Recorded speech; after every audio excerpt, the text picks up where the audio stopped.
The Ravensmore Grand Hotel had once been the pride of its city, a place of crystal chandeliers and velvet carpets.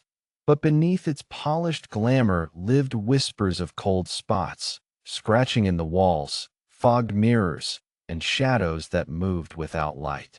The third floor was always the strangest, especially room 313, where guests woke screaming from vivid nightmares or fled in the night after seeing a tall, thin figure standing silently at their bedside.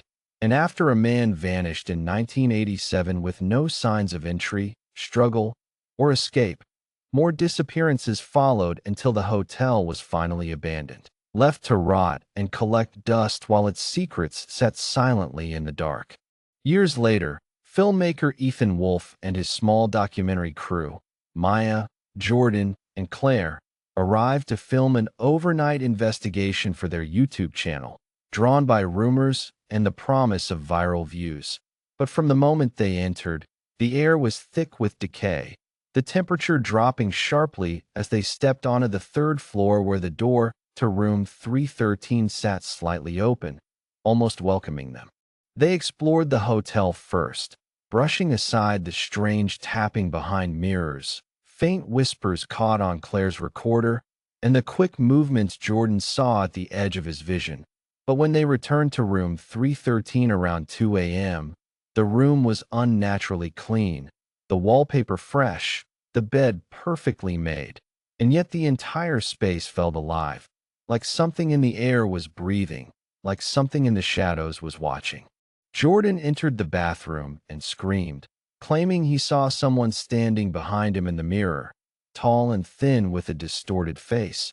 But before he could explain further, the lights flickered and a shadow crept along the wall, stretching and crawling in unnatural ways until it turned and looked directly at Maya and Claire before the camera cut out and restored to an empty room where Claire had vanished without a trace.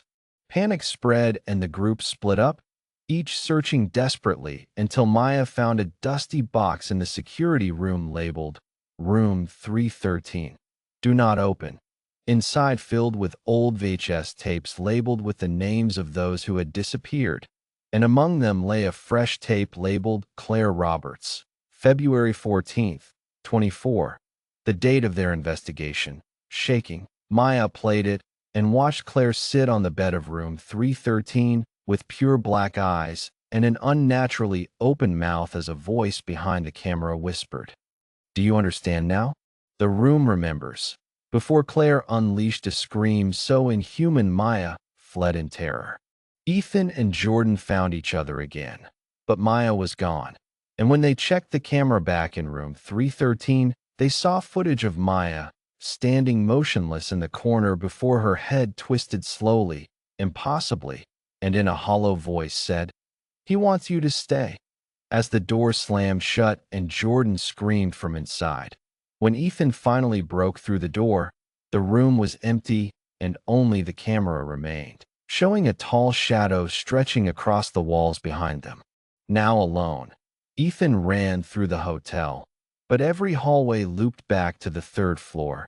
Every stairwell returned him to room 313, the hotel shifting around him like it was alive, whispering behind him, breathing down his neck, touching his back with unseen hands until, exhausted, he stepped into room 313 where the walls seemed darker and deeper, the air heavy, and the bed sheets moved as Claire's cold hand reached from beneath and grabbed him just as the door slammed.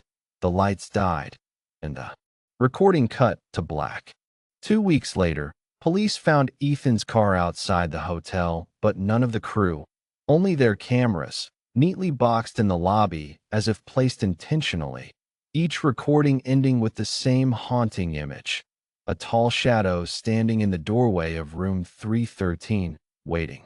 The hotel remains abandoned to this day, but locals say that at night you can hear tapping on the windows, faint whispers drifting through the halls, and if you're unlucky enough to look up at the third floor, you might see a tall, thin shadow watching you from behind the cracked window of room 313, smiling.